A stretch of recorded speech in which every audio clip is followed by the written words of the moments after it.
Hi, my name is Angel, and I want to talk to you guys about maximizing your stash space.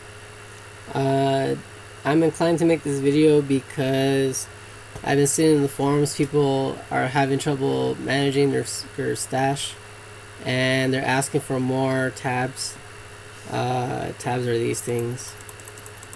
They're asking for more tabs, and the thing is that the devs really can't because of costs.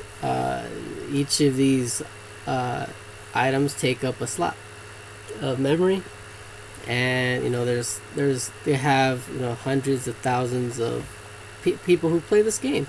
It's and they have to put that information somewhere, and so they don't want to have people buy.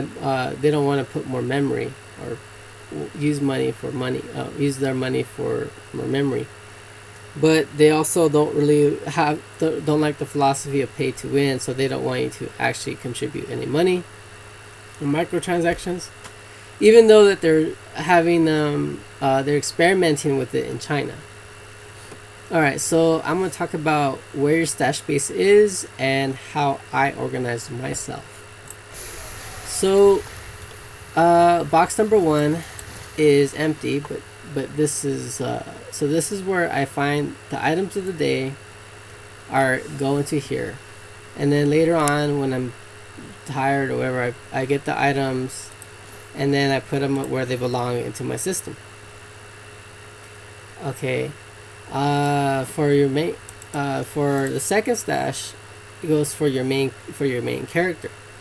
Okay, I have 6 main characters, which is one of each class. Each holds their items that they use for the patch, that they're using for the patch. And like this witch doctor, it has the items for trials and Z-Dog gear. And then so when I'm going to play with my Z-Dog, I put all the trial gear in here. And then when I'm done with my Z-Dog, I put this stuff back, go to a different character, and so on. And yeah, that's it. So the items that you need for your main character, you just have in the stash by itself. And then you have this area to dump all the items, so you can use this area for gameplay. And then box number 3 is for materials. All your materials go here. Box number 4, all your keys. And then I don't have that many keys, I guess. I have stacks of hundreds of whatever, but this stuff was here because I ran out of stash space here, so yeah. And then box number 5, which is your gems. So then that's it for your main character. Your next section is your mules, where you have the items that you find and you want to save. These are the items that you just want to save for no particular reason, just because you like it or whatever. So I'm going on my wizard mule, and it is important that when you're trying to decide what items to keep, that you decide and ask yourself, what are the important stats that it has that I need to keep or for future uses. So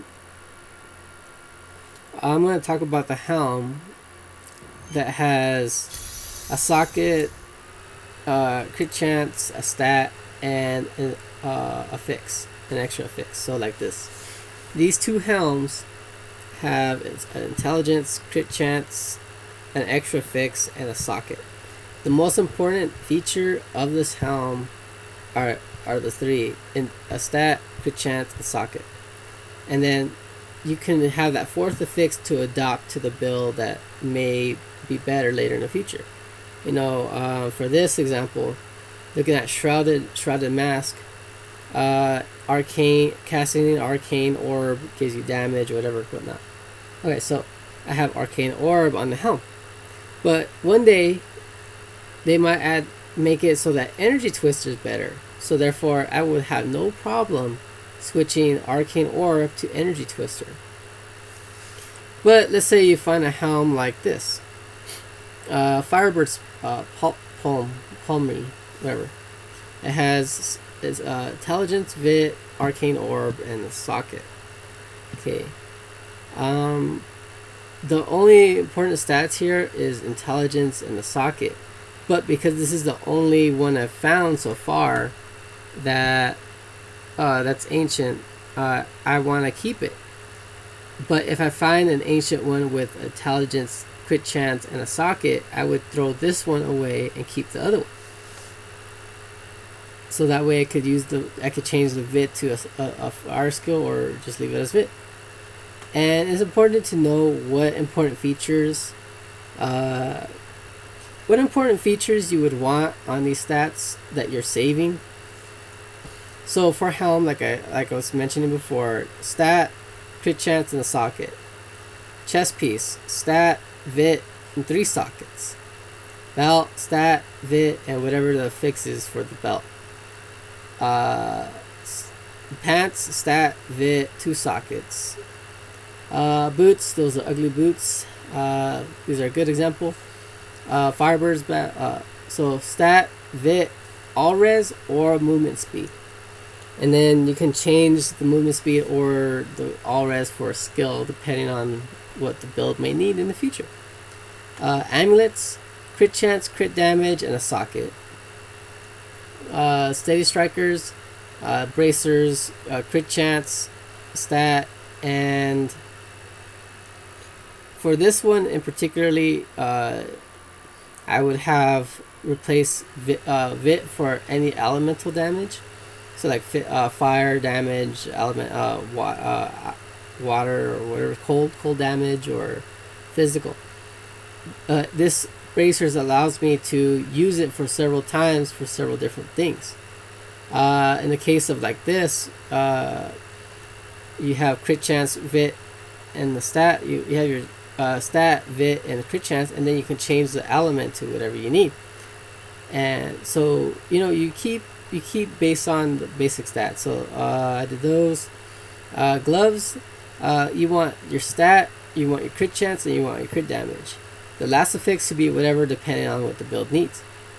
So yeah, that's just to give you an idea. You guys gotta what do the shoulders, what makes sense for those shoulders to have.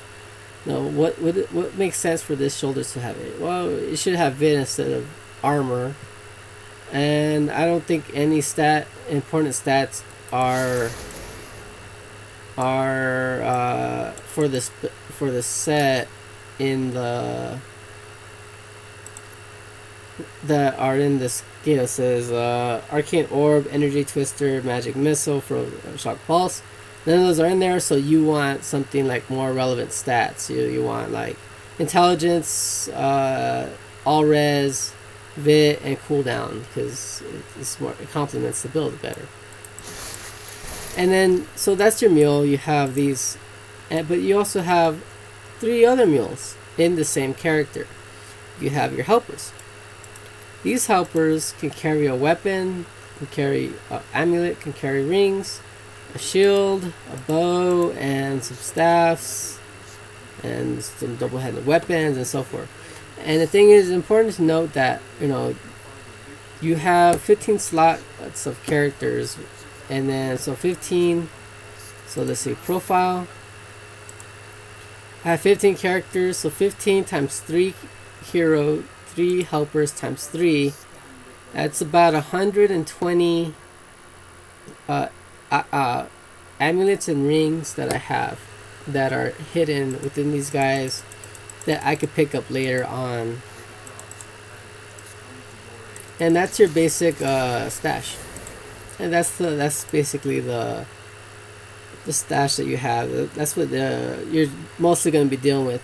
And then you have your other category, which is more rings and amulets if you capped out your helpers at 120.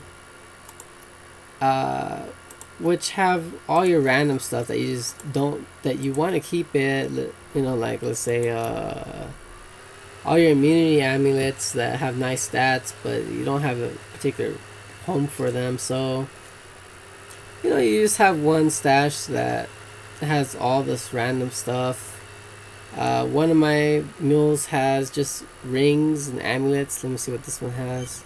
This one has, yeah, see, belts and amulets and rings. All these one individual things that need to be filled up. And like another mule of mine has legacy gear that I don't want to get rid of.